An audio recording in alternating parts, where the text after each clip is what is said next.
प्रथम चरण का किया गया है। इससे जो मोबाइल कनेक्टिविटी नहीं हो रही है, ऐसे गांवों को मोबाइल कनेक्टिविटी से जोड़ने का काम वीजीएफ के माध्यम से किया जाएगा, जिससे ऐसे क्षेत्रों में टेलीकॉम सेवा प्रदाताओं को मोबाइल टावर लगाने के लिए वीजीएफ के माध्यम से प्रोत्साहित करेंगे। इसके लिए इस बजट में प्रावधान किया गया। अध्यक्ष महोदय, स्टेट डेटा सेंटर की स्थापना के लिए 40 करोड़, स्वान के संचालन के लिए 18 करोड़, डिजिटल गवर्नेंस के लिए 9 करोड़ का भी प्रावधान किया गया है।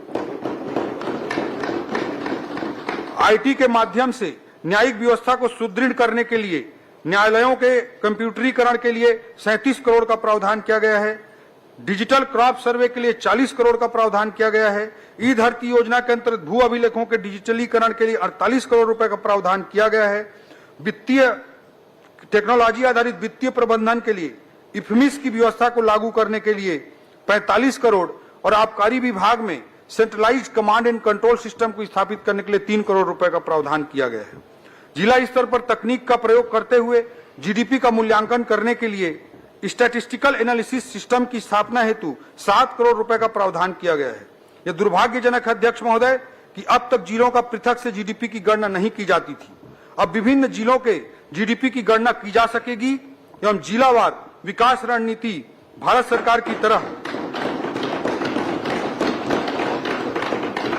एस्पिरेशनल डिस्ट्रिक्ट आकांक्षी जिलों की तरह हम योजना बनाकर रणनीतिबद्ध ढंग से काम कर सकेंगे। नवाचारों को प्रोत्साहित करने तथा प्रशासन में इमर्जिंग टेक्नोलॉजी के उपयोग को बढ़ावा देने के लिए भी बजट में अलग से 5 करोड़ रुपए का प्रावधान किया गया। अध्यक्ष महोदय, गति के चौथे बिंदु इंडस्ट्रियल ग्रोथ पर मैं आता हूं। अध्यक्ष महोदय, हमारे राज्य की आबादी की औसत आयु को देखते हुए एवं राज्य में ज्यादा से ज्यादा रोजगार सृजन करने के लिए राज्य की नई औद्योगिक नीति को माननीय मुख्यमंत्री जी की मंशानुरूप निवेश आधारित न बनाकर रोजगार सृजन पर केंद्रित बनाया गया। अध्यक्ष महोदय, इसे सर्वसमावेशी बनाते हुए समाज के कमजोर वर्ग, महिला, नक्सल पीड़ित, नक्सल समर्पित और अग्निवीर जैसे विशेष समुदायों के लिए विशेष प्रावधान किए गए हैं। अध्यक्ष महोदय, निवेशकों को राज्य में आकर्षित और प्रोत्साहित करने के लिए हाल ही में मुख्यमंत्री जी के नेतृत्व में दिल्ली और मुंबई में इन्वेस्टर्स कनेक्ट कार्यक्रम आयोजित किए गए, जिसमें देश के बड़े उद्योगपतियों ने विभिन्न क्षेत्रों जैसे प्लास्टिक, टेक्सटाइल, खाद्य प्रसंस्करण, सीमेंट, आईटी आदि में निवेश की इच्छा जताई है। आज हमारी नई औद्योगिक नीति का नतीजा है कि सेमीकंडक्टर, रिन्यूएबल एनर्जी जैसे क्षेत्रों में भी निवेश के लिए कंपनियां छत्तीसगढ़ में आ रही हैं। नवा रायपुर में फार्मास्यूटिकल पार्क तथा जांजगीर चांपा में स्मार्ट इंडस्ट्रियल पार्क का प्रावधान इसी वर्ष 195 करोड़ रुपए के लागत से किया गया है। नई औद्योगिक नीति को आकर्षक बनाने एवं इसके सफल क्रियान्वयन के लिए पूंजी अनुदान 700 करोड़ रुपया, ब्याज अनुदान 200 करोड़ रुपया और प्रतिपूर्ति अनुदान 100 करोड़ रुपया प्रावधान किया गया है। यह पिछले वर्षों के बजट की तुलना में लगभग 3 गुना अधिक है। अध्यक्ष महोदय, खाद्य प्रसंस्करण के क्षेत्र में छत्तीसगढ़ में असीम संभावनाएं हैं, अतः फूड पार्कों की स्थापना हेतु 17 करोड़, प्रधानमंत्री सूक्ष्म खाद्य उद्योग उन्नयन योजना हेतु 46 करोड़, इसके साथ ही नए औद्योगिक क्षेत्रों की स्थापना हेतु 23 करोड़ का इस बजट में प्रावधान किया गया है। विगत वर्षों में उद्योगों को अनुदान मिलने वाली राशि समय पर न मिल पाने के कारण व्यवसायियों को व्यवहारिक परेशानियों का सामना करना पड़ता था। अध्यक्ष महोदय, मैं अवगत कराना चाहूंगा कि पूर्व वर्ष के लगभग 700 करोड़ रुपए के दायित्वों को हमारी सरकार ने इस वर्ष भुगतान करने का बीड़ा उठाया और ये 700 करोड़ रुपए का भुगतान किया है। अध्यक्ष महोदय, उद्योगों को बढ़ावा देना हमारी सर्वोच्च प्राथमिकता है। इसका सबसे बड़ा परिचायक है कि हमने उद्योग विभाग के बजट को पिछले वर्ष की तुलना में इस वर्ष 2 गुने से भी अधिक करते हुए 1420 करोड़ रुपए का प्रावधान किया है। हमारी सरकार ने पर्यटन को भी उद्योग का दर्जा दिया है। हमारी मंशा है कि प्रदेश में मैन्युफैक्चरिंग के साथ साथ सर्विस सेक्टर में भी तेजी से ग्रोथ हो और हमारे राज्य के कोर उद्योगों के साथ साथ अन्य नए क्षेत्र जैसे pharmaceutical, textile, semiconductor, data centre जैसे क्षेत्रों में ज्यादा से ज्यादा रोजगार के संभावनाएं निर्मित हों। अध्यक्ष महोदय, छत्तीसगढ़ चेंबर ऑफ कॉमर्स को कार्यालय हेतु नवा रायपुर अटल नगर में रियायती दर पर भूमि आवंटन करने के लिए भी इस बजट में प्रावधान किया गया है। अध्यक्ष महोदय, जिला उद्योग कार्यालय राजनांदगांव, जगदलपुर, कोंडागांव, बालोद महासमुंद और बिलासपुर में भवनों के निर्माण का भी इस बजट में प्रावधान किया गया है। अध्यक्ष महोदय, अब मैं इस वित्तीय वर्ष में जो आर्थिक स्थिति है उसके कुछ डाटा प्रस्तुत करना चाहूंगा। वर्ष 2024-25 के आर्थिक सर्वेक्षण के अनुसार स्थिर दर पर हमारे राज्य के जीएसडीपी सकल घरेलू उत्पाद में 7.51% की वृद्धि अनुमानित है। अध्यक्ष महोदय, इसी अवधि में देश के जीडीपी में 6.4% की वृद्धि अनुमानित है। देश का राष्ट्रीय औसत का वृद्धि 6.4% का है और हमारे राज्य का 7.51% का वृद्धि हो रही है।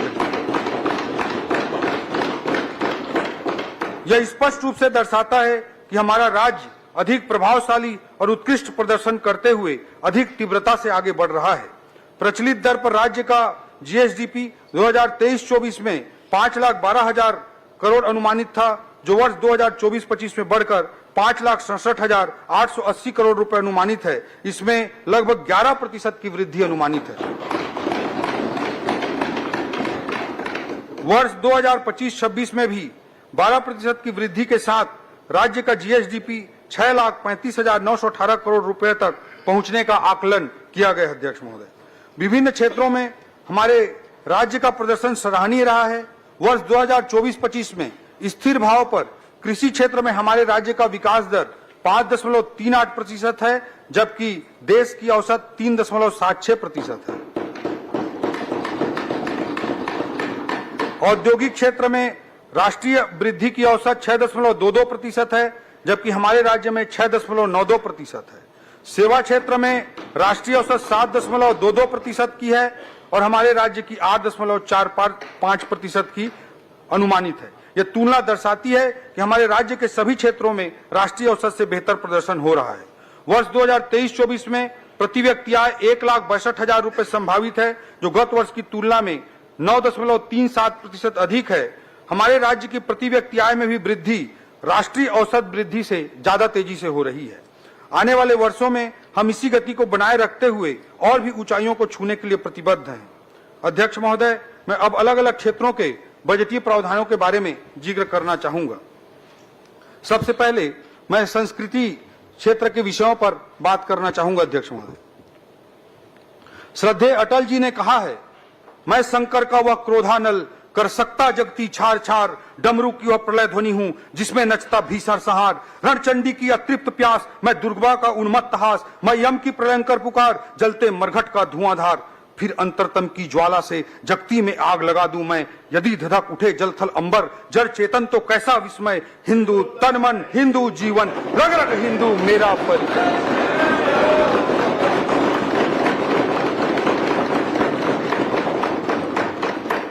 अध्यक्ष महोदय, हिंदू किसी मजहब का नाम नहीं है। माननीय सर्वोच्च न्यायालय ने भी कहा है कि यह एक जीवन पद्धति का नाम है, जीने का एक तरीका है।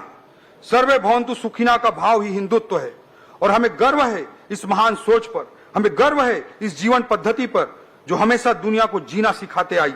और आज पूरी दुनिया को यह वर्ल्ड ऑर्डर और पीस तथा विश्व व्यवस्था और शांति की गारंटी अगर कोई दे सकता है तो हिंदू की विचारधारा दे सकती है। अध्यक्ष महोदय, दीनदयाल उपाध्याय जी का सांस्कृतिक राष्ट्रवाद इस हिंदुत्व का अनिवार्य हिस्सा है। सांस्कृतिक राष्ट्रवाद भी कोई अमूर्त अवधारणा नहीं है। अध्यक्ष महोदय, इसका सीधा अर्थ इतना ही है कि राष्ट्र का आधार संस्कृति होता है। पश्चिम केवल राज्य को परिभाषित करता है। अध्यक्ष महोदय, जीवंत राष्ट्र की परिकल्पना कभी पश्चिम की डिक्शनरी में नहीं हो सकती है। पश्चिम कहता है कि राज्य के 4 अंग होते हैं, जनसंख्या, क्षेत्रफल, सरकार और संप्रभुता। पश्चिम नहीं समझ सकता कि राष्ट्र का प्राण तत्व संस्कृति होता है। दुर्भाग्य से हमारी शिक्षा पद्धति भी अधिकांश अवसरों में यही पढ़ाते सिखाती आई। अध्यक्ष महोदय, यह हमारा दुर्भाग्य रहा। तीर्थराज प्रयाग के त्रिवेणी पर जो भारत दिखा ना, वही संस्कृति आधारित राष्ट्र है। प्रयागराज के त्रिवेणी से लेकर राजिम के त्रिवेणी तक, भगवान श्री राम के ननिहाल छत्तीसगढ़ में सुदूर सामरी से लेकर सुकमा तक हमारे भाचा राम के जो पद चिन्ह है, वही इस राष्ट्र की संस्कृति का प्राणवायु है। अध्यक्ष महोदय, हम राज्य में सांस्कृतिक पहचान और राष्ट्रीय जन जागरण के लिए लगातार प्रयासरत हैं। इन्हीं प्रयासों के तहत प्रयागराज में आयोजित महाकुंभ में हमने छत्तीसगढ़ पवेलियन की स्थापना की, जहां हमारे प्रदेश के श्रद्धालुओं के लिए रुकने खान पान की व्यवस्था की गई। राज्य के 1.25 लाख श्रद्धालुओं ने इस सुविधा का लाभ उठाया। अध्यक्ष महोदय, कुंभ मेला में इस बार माननीय राज्यपाल महोदय, माननीय मुख्यमंत्री जी के साथ साथ हमारे छत्तीसगढ़ के सभी सम्मानीय सांसद, मंत्री एवं विधायकगण ने आपके विशेष आमंत्रण को स्वीकार किया अध्यक्ष महोदय, और पवित्र संगम के स्नान का सौभाग्य प्राप्त किया अध्यक्ष महोदय। इसके लिए भी मैं आपको धन्यवाद देना चाहता हूं।